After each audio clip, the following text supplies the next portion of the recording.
The next set of practice problems we're going to be doing are for lesson 9, and we're going to be looking at things that are more and less than 1%, so that fractional part of a percent.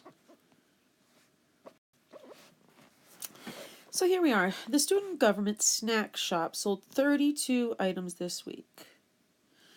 For each snack type, what percentage of all snacks sold were of that type? So we're going to be setting up, looks like 1, 2, 3, 4 different proportions to find the percents for each one. Okay, so we'll take the first one, fruit cup, we'll put right over here. So I know that there's 32 total items, and for fruit cup there's 8, so I'll have 8 over 32 is equal to some percent we don't know over 100. When I cross multiply, I end up with 32 times x equals 8 times 100. 32 times x is 32x. 8 times 100 equals 800. I say to myself, what's the opposite of times 32? And of course, that's divide by 32. So I take both of these and divide by 32. Please use your calculator. You'll get the correct answer that way, provided you put the numbers in correctly. Remember, we read from top to bottom, not bottom to top. So you're going to type into your calculator 800 divided by 32. And you should get an answer of 25. So that for this one is 25%.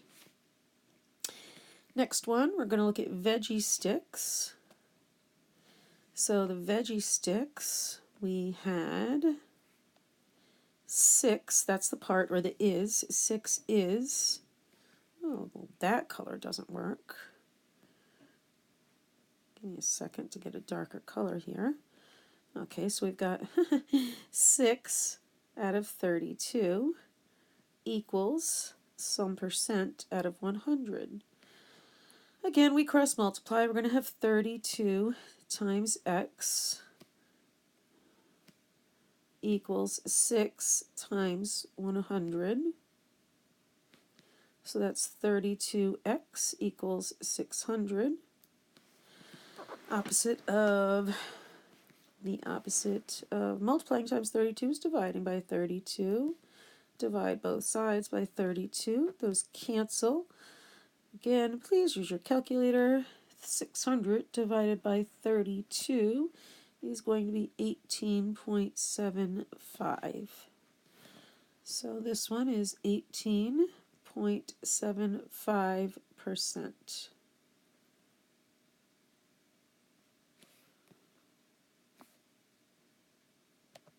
Just want to make clear that that's a 1. Okay, next is going to be the chips we're going to be looking at. So the chips, we've got 14 out of 32 equals some percent out of 100. Oh, I'm just going to make that right into an x. Sorry about that. I'm going to cross multiply, so that gives me 32 times x equals 14 times 100. 32x equals 1400. Divide both sides by 32. X equals 43.75.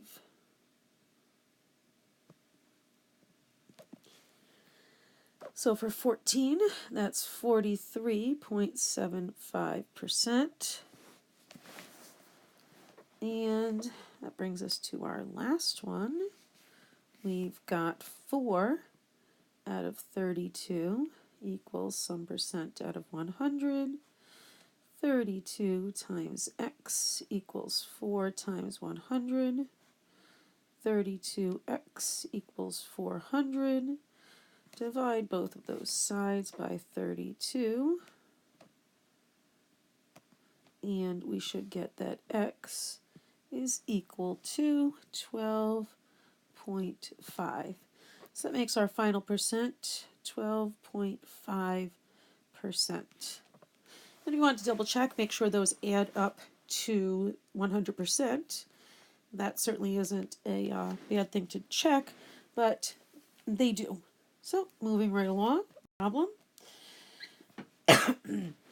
Select all the options that have the same value as 3.5% of 20.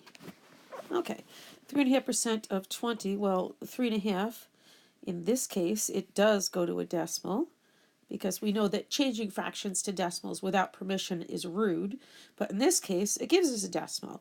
And you should know that 3.5 is the same as 3.5, or 3 5/10% of 20, so most certainly, choice A works.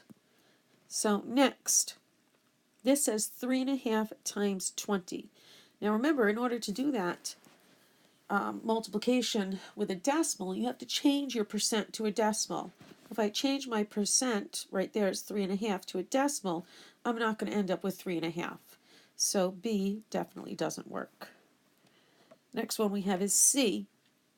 C is 0.35. Well, that's 35 hundredths. 35 over 100 is not the same as 3.5.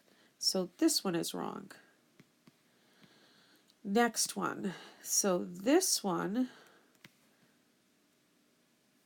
is my decimal form of the percent. So if I take this one out here and I look at 3.5%, if I change that to a decimal, I know that I'm moving that decimal back 2 places. Need a placeholder here. So that would be 0.035, which is the same as this. So I would multiply that particular decimal times 20 to get the same answer as 3.5 or 3.5%. So D works. Now E is a little bit of a puzzlement because it says 7% of 10. So now we actually have to look at the actual value of what is 3.5% of 20. So what I would suggest that the easiest thing to do at this point, because we already have it written here, is to go ahead and do this math, get your calculator, and do 0.035 times 20. And if you actually do that math in your calculator, 0.035 times 20, you should get an answer of 0.7 or 7/10. And then this one, that's 7%. If I move the decimal 2 places to the left to change it, I would take my decimal here. I always like the period at the end of a sentence. Move it back 2 places. So it'll be 0.07 times 10. And that would equal, go ahead and do that in your calculator, 0.07 times 10. And you would also get 0.7 or 7/10. These two are the same. So therefore, that last one, that was a little bit tricky. I mean, really not hard, but just that you had to do a little math that was unexpected for us there. But it is the same. So one more time, the correct answers in this case are A, D, and E. Moving right along, 22% of 65 is 14.3. What is 22.6% of 65? Oh, I'll be honest with you that I don't really understand why they gave us this particular percentage, because that's not really very helpful. If you recall some of the things that we did in the previous parts of this lesson, they gave us like a 1/10%, and then we changed that. Where in this particular case, they don't do that. And there's not much reason why I think that we should find 1% and then try to manipulate that. So quite honestly, I think what you should do is just stick right to what you know, which is your either your percent proportion or using, changing that percent to a decimal. So let's use our percent proportion. We're looking for what is 22.6% of 65. So remember, we always have is over of equals the percent over 100.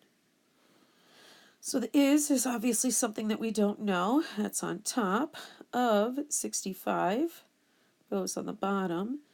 My percent goes above the 100, 22.6 over 100. So, of course, at this point, I'm going to cross multiply. So I'd have 100 times x equals 65 times 22.6. 100 times x is 100x. 65 times 22.6 is 1,469. And the opposite of multiplying times 100 is, of course, to divide by 100. If I divide both sides by 100, these cancel out, and I'm left with x equals 14.69. If we want to use the other method, which I talked about earlier, and I know you've done during this unit, we know that this is my percent. In order to change our percent to a decimal, we're going to move that decimal back two places because we're dividing by 100.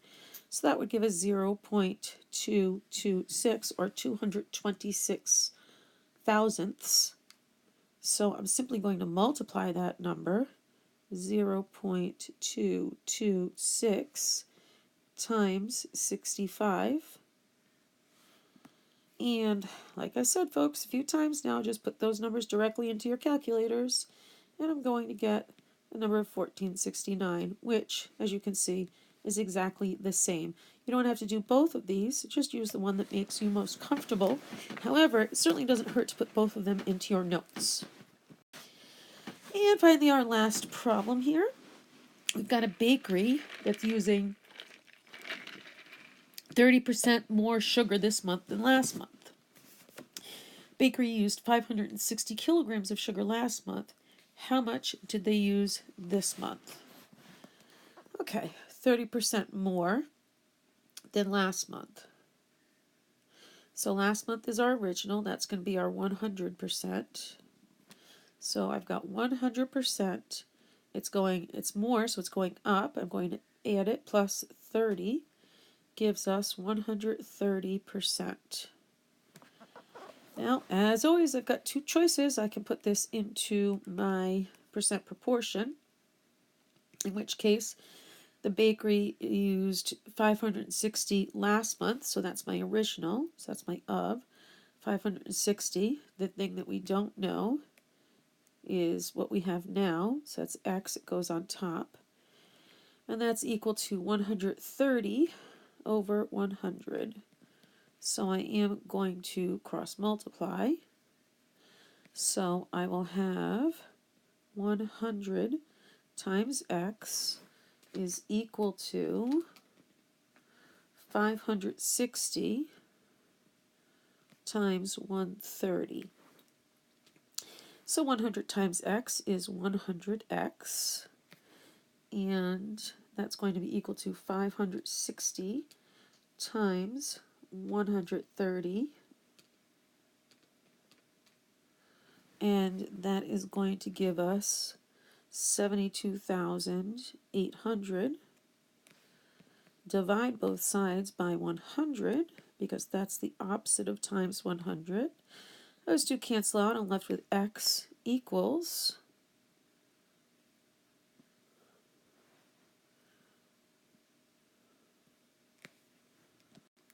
okay, coming right back. Sorry about that. I had to figure out I knew it was wrong. So this should have, I said it out loud correctly, 72,800. I just neglected to add the last zero there, which was why it looked funky. So anyway, 72,800 divided by 100 is, of course, 728.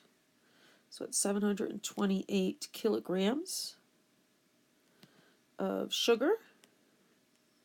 And let's just make sure that everybody understands the other way, which I think is far simpler, but it could confuse you when you're not finding the part. So just be very careful. So I would take my percent and I would change it into its decimal form, which would be 1.3. And I would take my 1.3 and simply multiply it times 560. So 560 times 1.3 is very simply going to give you your answer of 728 kilograms of sugar. Now, like I said, clearly a lot more efficient than what we did the other way. However, it's most efficient when you're using this to find the part.